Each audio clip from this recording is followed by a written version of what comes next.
Apostasía, misterio, porque ya está en acción el misterio de la iniquidad, solo que hay quien al presente lo detiene, hasta que él a su vez sea quitado de en medio. Y entonces se manifestará que el inicuo, a quien el Señor matará con el espíritu de su boca, y destruirá con el resplandor de su venida. Segunda de Tesalonicenses 2:7 al 8. Amado oyente, apostasía es defección. Esto es separarse, colocarse afuera de la causa, fuera de Cristo, fuera de la salvación, en lo que al Evangelio respecta. La Biblia nos muestra a gente que, activando en el Evangelio, se convirtieron en apóstatas. Primera de Timoteo 4:1 al 3.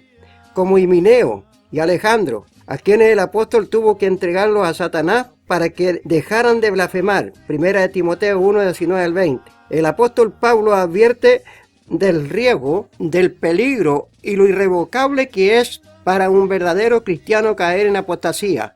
Hebreos 6:4 al 6 y 10:26-31, segunda de Tesalonicenses 1:6 al 9. En la Biblia hay numerosas advertencias en contra de la apostasía. Aunque la palabra apostasía se encuentra solo una vez en la Biblia, pero su derivado se encuentra en numerosas veces y en diferentes formas, como apóstata, apostatar. Con estas frases están relacionadas muchas actitudes como ser, falso ecumenismo, nueva era, evangelio moderno, segunda de Timoteo 2:22, música y ritmos irreverentes, Colosenses 3:16, mensaje y doctrina de la prosperidad en rechazo del modesto mensaje de Cristo y sus apóstoles, Mateo 6:25-34, primera de Timoteo 6:18 al 10, Filipenses 4:11, Lucas 3:14 y Hebreos 17:5. Actitudes y ceremonias con ideas ocultas, como rociando o limpiando la iglesia con agua antes de adorar, y a veces usando hasta el ramo de ajenjo. Eso es superstición en rechazo de Deuteronomio 18:9 al 12 y Mateo 18:20, cuando dijo: porque donde estén 2 o 3 congregados en mi nombre, allí estoy yo en medio de ellos. Teniendo estas promesas tan gloriosas y estando Él presente, allí no hay nada que temer. Él es el que limpia los vasos y el lugar. Hermano, hay mucho testimonio de personas que antes de convertirse al Señor ejercían y practicaban estos tipos de limpieza, tanto en las personas como en habitaciones, y la planta preferida como contra era el ajenjo o la rúa. Hay creyentes que ejercen esto, pero se entiende que eso no va más allá, sino que solo de conocimiento bíblico. Todas esas cosas son superstición, y toda superstición está muy estrechamente relacionada con el ocultismo. La superstición es una creencia extraña a la fe del Evangelio, y contraria a la razón, y todo es engaño de la apostasía misterio. El uso del vestuario a la moda extravagante, defensa personal en deportes de karate, o de cualquier otra manera, Jesús dijo que somos ovejas en medio de lobo. Solo teníamos que ser prudentes y sencillos, Mateo 10:16. Amado, estamos en medio de una apostasía nunca vista. El mundo y el desenfreno ya está dentro de la iglesia. Querido hermano, quien quiera que esté escuchando, el mundo tiene libre albedrío, puede hacer lo que quiera, lo que le plazca, pero los creyentes en Cristo no tenemos libre albedrío. Del momento que creímos y pactamos en Cristo, por medio de su nombre, quedamos sujetos a Él para obedecerle.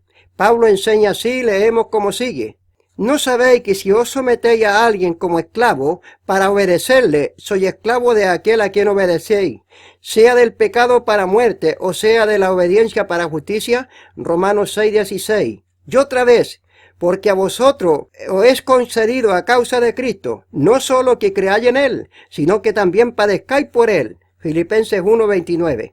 Como ya vemos, los cristianos no tenemos libre albedrío para hacer lo malo y cuanto queramos. No. En estos días, hasta el ministerio del sacerdocio está siendo profanado por apostasía misterio. Hoy tenemos damas que son obispas y pastoras. Se rechazan los principios de la enseñanza apostólica y bíblica. Primera de Timoteo 2:11 al 14. Primera de Corintios 14:34 al 37. La dama se ha desarrollado y ha logrado tener un reconocimiento importante en toda área que antes no ejercía, hasta presidenta de la nación, y esto aún en Israel.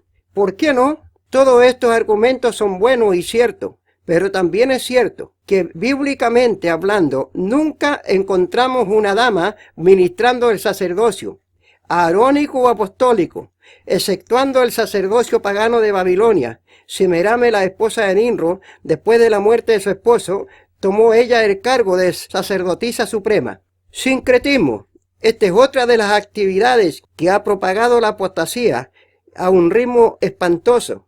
Como ya hemos señalado en otros mensajes, sincretismo es un sistema filosófico, el cual intenta conciliar, o sea, juntar, mezclar dos o tres más religiones en una. Para mejor comprensión, este sistema o mezcla va en contra de la enseñanza de Cristo cuando dijo: ¿cómo es que no entendéis que no fue por el pan que os dije que os guardase de la levadura de los fariseos y de los saduceos?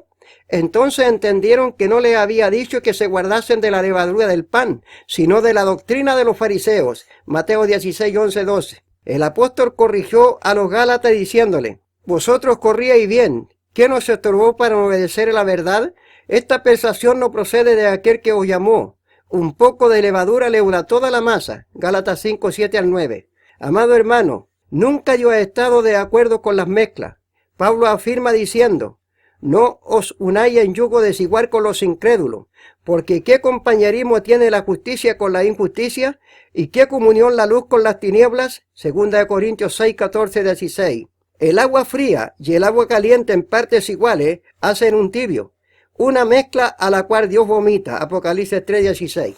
Amado, en estos días próximos al arrebatamiento está en pleno cumplimiento la profecía del apóstol Pablo cuando dijo que Cristo no vendría sin que antes venga la apostasía y se manifieste el hombre de pecado, el hijo de perdición. 2 de Tesalonicenses 2:3. Y de en medio de esta apostasía es más que posible que la iglesia suba al encuentro de Cristo. Amado, como muchos sabemos que esta apostasía comenzó a ramificarse por el mundo precisamente por medio del sincretismo, o sea, de mezclas religiosas. Todo mundo sabemos del concilio de Nicea en el año 325. Nicea es una antigua ciudad del Asia Menor, en aquel entonces capital de Bitinia, actualmente con el nombre de Iznik. Esta ciudad fue fundada por Antígono el Cíclope, por el año 316 a.C. Fue importante centro comercial en la época imperial y bizantina durante la Edad Media. Fue la capital del imperio fundado por Teodoro Láscari. En 1204, Constantinopla, actualmente Estambul. En dicha ciudad fue fundado el concilio de Nicea en el año 325, el cual fue el primero, y de ese concilio es que salieron las primeras herejías y fueron puestas en la iglesia. Lo primero que allí se realizó fue profanar los puntos principales de la doctrina del plan de salvación que Cristo conquistó en la cruz para la humanidad, como ser bautismo por inmersión en el nombre de Jesucristo, Hechos 2:38. Fue reemplazado por aspersión bajo título Padre, Hijo y Espíritu Santo. El bautismo para pecadores adultos fue reemplazado con el bautismo a infante, creyendo en el pecado original de Adán, en contra de la palabra de Cristo y sus apóstoles. Hechos 2:38, Lucas 18, 16, 17. Un niño no puede confesar pecados a Dios, y es más, Cristo los declara inocentes, limpios. Lucas 18, 16, 17. Otro de los puntos que allí se echó por tierra fue la forma en que se realiza el bautismo. La comisión apostólica fue hacer todo en el nombre del Señor Jesús, Colosenses 3:17, Hechos 2:38, 8:16, 10:48, 19:5, 22:16, Lucas 24:47 y muchas citas más. Pero allí este nombre, que es sobre todo nombre, fue reemplazado por muchos nombres, además de título, Padre, Hijo y Espíritu Santo, título soberano de Dios. Amado creyente, medite. En la Biblia no se encuentra ningún acto en cuanto a la iglesia concierne que haya sido realizado en el nombre del Padre, del Hijo y del Espíritu Santo. Aparecen miles de bautismos, pero todos ordenados y realizados en el nombre del Señor Jesús, y no aparece ni siquiera uno bajo los títulos de Dios. El apóstol Pedro, refiriéndose al nombre de Jesús, dijo: y en ningún otro hay salvación, porque no hay otro nombre bajo el cielo dado a los hombres en que podamos ser salvos. Hechos 4:12. Y Pablo afirmó: por lo cual Dios también le exaltó a lo sumo y le dio un nombre, que es sobre todo nombre, para que en el nombre de Jesús se doble toda rodilla de los que están en los cielos y en la tierra y debajo de la tierra, y toda lengua confiese que Jesucristo es el Señor, para gloria de Dios Padre. Filipenses 2, 9, 11. Y otra vez, por esta causa doblo mi rodilla ante el Padre de nuestro Señor Jesucristo, de quien toma nombre toda familia en los cielos y en la tierra. Efesios 3, 14 al 13. Amados, tomemos nota de esto. Si Cristo y los apóstoles mandaron a hacer todas las cosas y congregarse en el nombre del Señor Jesús, ¿qué hay cuando nos congregamos e iniciando una reunión en el nombre del Padre y del Hijo y del Espíritu Santo sin invocar ningún nombre? Porque Padre no es nombre, Hijo no es nombre. Jesús dijo que Satanás también era llamado Padre, pero de mentira, San Juan 8:44. Y Pablo llamó al anticristo hijo de perdición, 2 de Tesalonicenses 2:3. Por lo que es necesario, y para que Dios en su promesa se haga presente, hay que invocar su nombre. Y ese nombre es Jesús. Debemos recordar que el Padre es glorificado en el Hijo, San Juan 14:13. Y el Hijo tiene un nombre, Jesús. Y él mismo ordenó que se predicase en su nombre el arrepentimiento y el perdón de pecado en todas las naciones, comenzando desde Jerusalén. Lucas 24:47. Este arrepentimiento y perdón de pecado se refiere al bautismo en agua en el nombre de Jesucristo, si comparamos con Hechos 2:38. Hermano, si Dios manda de una manera y yo lo hago de otra manera, ¿se agradará a Dios? Creo que no, porque en eso caemos en la sanción del Señor, de añadir o quitar a sus palabras. Deuteronomio 4:2, Eclesiastés 3:14, Apocalipsis 22:18. Como ya hemos dicho, Pablo enseñó diciendo: y todo lo que hacéis, sea de palabra o de hecho, hacedlo todo en el nombre del Señor Jesús, dando gracias a Dios Padre por medio de él. Colosenses 3:17. Hermano, si nada de lo otro está en la Biblia, ¿de dónde pues provienen tales doctrinas? Precisamente de donde Dios no quiere que su iglesia se contamine, y ordena diciendo: salir de en medio de ellos y apartaos, dice el Señor. 2 Corintios 6, 17, 18. Después del concilio de Nicea ha habido muchos concilios, pero los más relevantes han sido el Concilio Vaticano I y Vaticano II. El Concilio Vaticano I y primer concilio celebrado en la Ciudad del Vaticano por el Papa Pío IX en el año 1869 para enfrentar el racionalismo, esto es, doctrina filosófica fundada en la independencia de la razón humana. En dicho concilio se aprobó como dogma la infalibilidad del Papa. Este concilio tuvo 4 sesiones. En su tercera sesión, celebrada el 24 de abril de 1870, se estableció como dogma el título Vicarius Filii Deis, esto es, representante de Cristo, con toda autoridad, poder y santidad como lo fue Cristo. ¡Qué blasfemia! Infalible quiere decir que no engaña ni puede ser engañado, que no tiene ni comete errores, que es perfecto, puro.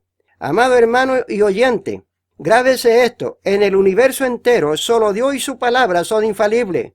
Nadie más, ni siquiera los ángeles, mucho menos un hombre mortal y pecador. Reitero, el Concilio Vaticano I y II han sido los más fuertes, incluyendo el Concilio de Trento, desarrollado en un tiempo intermitente de 25 sesiones, en los años 1545 a 1563, o sea, en un periodo de 18 años. Trento es una ciudad del norte de Italia actual, que en aquel entonces era una ciudad imperial libre, regida por un príncipe obispo. El Concilio de Trento es considerado el primero de los grandes concilios modernos por varias razones. En la 13ª sesión, celebrada el 11 de octubre de 1551, hubo una reforma de la jurisdicción episcopal y de la supervisión de los obispos. El que oye, entienda. Recordemos, hermano, que venimos hablando de la apostasía misterio. Todos estos concilios son del sistema romano pagano, donde comenzó a alterarse la doctrina de Cristo y sus apóstoles, dejando todo el historial del comienzo atrás. En el año 1948 se fundó el primer concilio, o Consejo Mundial de Iglesias Evangélicas. Es la principal organización ecuménica cristiana internacional. Fue fundada por 147 iglesias el 23 de agosto de 1948 en Ámsterdam. Su sede está en Ginebra, Suiza. Este Consejo Mundial están afiliadas cerca de 400 iglesias y denominaciones, bordeando casi los 600 millones de afiliados cristianos en más de 120 países. El Consejo Mundial reúne a la mayoría de las iglesias ortodoxas, bizantinas, orientales, así como iglesias evangélicas, bautistas, anglicanas, luteranas, metodistas, moradas, pentecostales, reformadas, católicas, discípulos de Cristo, Iglesia de Cristo, la Iglesia Siria y otras. Este dicho Consejo Cristiano, según ellos, en su primera asamblea después de ser fundada, se afirmó: queremos la manifestación de una sola iglesia cristiana en la tierra. En la asamblea de Nueva Delhi, en la India, en 1961, el Consejo amplió sus bases para la admisión de nuevos miembros, y así entraron la Iglesia Católica, Ortodoxa, entre otras la Iglesia Ortodoxa Rusa. En 1967 se notó la tendencia de hacer del concilio una unión cósmica, esto es, unificar todas las religiones del mundo en una sola masa, por así decirlo. En la asamblea de 1968 se habló de la unión cósmica, de un perfecto ecumenismo, de una unidad global. En la asamblea de Beirut, Líbano, de 1970, había representación papal, había protestantes, de islamismo, del budismo, había economistas, sociólogos para asesorar a las iglesias. De ahí este movimiento ecuménico ha acelerado el esfuerzo por alcanzar su meta universalista. Es más, si la ceguera del concilio fuera poca, este continúa rebalsando el vaso de abominaciones. Dicho concilio ha sido visitado ya algunas veces por el pontífice mayor de la apostasía. En el año 1969 estuvo allí Pablo VI, y en 1984 Pablo II, y el 21 de junio del 2018 Francisco. Sería la tercera visita que dicho movimiento es visitado por su líder, aunque ellos nieguen que es su líder, pero lo es. Aunque fíjese, secretario general se siente y se muestra orgulloso por el avance de la unidad ecuménica, pero ¿qué dice Dios de esto? Ojalá fueran sabios, que comprendieran esto y se dieran cuenta del fin que les espera. Deuteronomio 32:29. El cardenal Koch anunció en marzo de 2018 que el lema de esta visita sería caminando, rezando y trabajando juntos, al andar juntos hacia la unidad visible total. El Espíritu Santo, por el profeta Amós dijo, ¿andarán dos juntos si no estuvieran de acuerdo? Amós 3:3. No podemos andar juntos los que hemos conocido a Cristo, porque ¿qué compañerismo tiene la justicia con la injusticia? ¿Y qué comunión la luz con las tinieblas? ¿Y qué concordia Cristo con Belial? ¿O qué parte el creyente con el incrédulo? ¿Y qué acuerdo hay entre el templo de Dios y los ídolos? Porque vosotros sois el templo de Dios viviente. Como dijo, habitaré y andaré entre ellos, y seré su Dios, y ellos serán mi pueblo, por lo cual salir de en medio de ellos, y apartaos, dice el Señor. Y no toquéis lo inmundo, yo os recibiré, y seré para vosotros por padre, y vosotros me seréis hijos e hijas, dice el Señor Todopoderoso. Segunda de Corintios 6, 14 al 18. No podemos andar juntos. La unificación de un falso ecumenismo no es la unidad del Espíritu Santo. Amado hermano, la unidad de la Iglesia descansa y está unida al cuerpo de Cristo, y no en concordatos y propósitos de unir la Iglesia de Cristo con reglas paganas. Satanás se está jugando su última carta. Sabe que queda poco tiempo. Por esto se esfuerza en apurar a sus ministros para acelerar la propagación de la apostasía a misterio de iniquidad. En estos días finales, la mente de muchos creyentes no está ejercitada en la sana doctrina, porque no hay madurez espiritual, como lo dijo el apóstol Pablo. Pero el alimento sólido es para los que han alcanzado madurez, para los que por el uso tienen los sentidos ejercitados en el discernimiento del bien y del mal. Hebreos 5:14.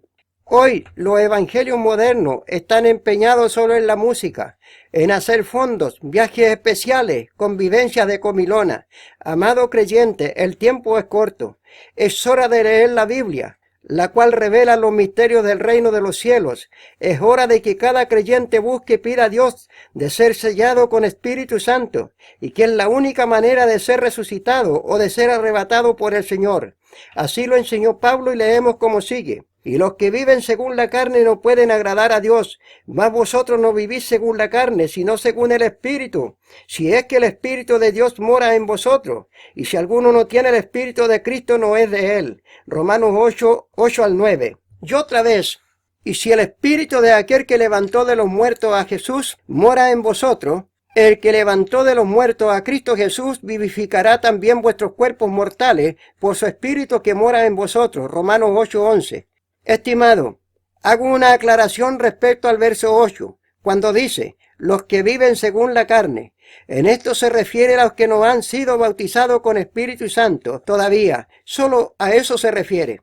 Amado, de acuerdo a la Biblia, es obligación de cada creyente en Cristo alcanzar la promesa y ser llenado, porque entonces estamos completos en Él. Colosenses 2, 8 al 10. Hebreos 4.1, Efesios 1, 14. Amada persona y estimado hermano, nuestra intención y propósito no es de ofender a nadie con los mensajes. Por lo contrario, es ponerle alerta de la apostasía que está cegando los ojos del entendimiento a muchos.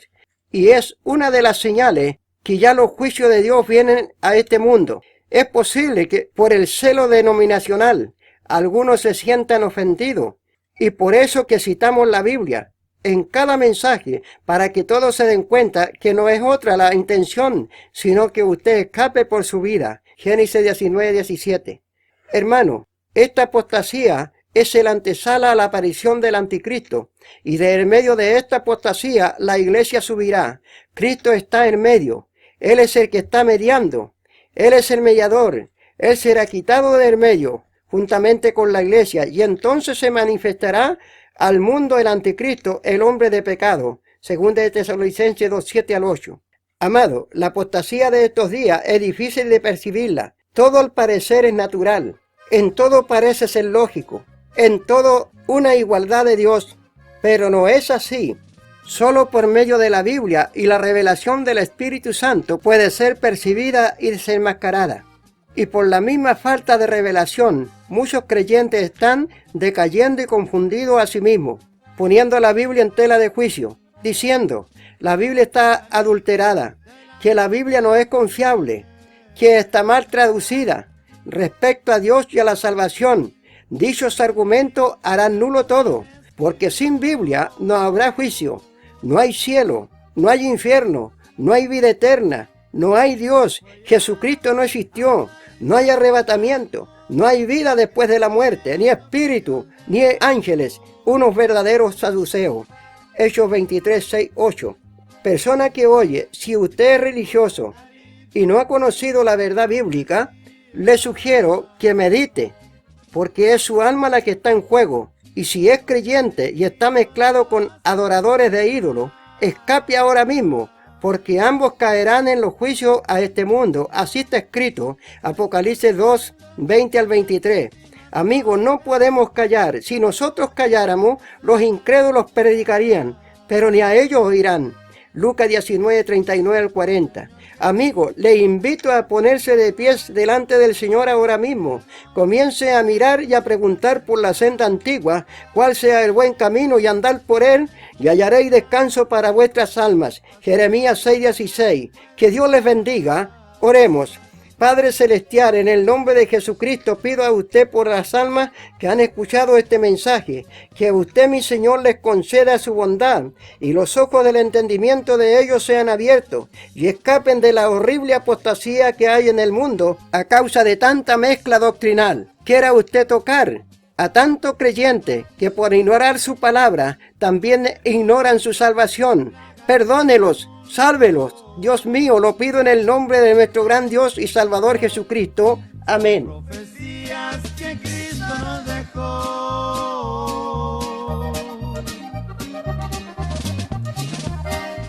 La apostasía ya está dentro de la iglesia.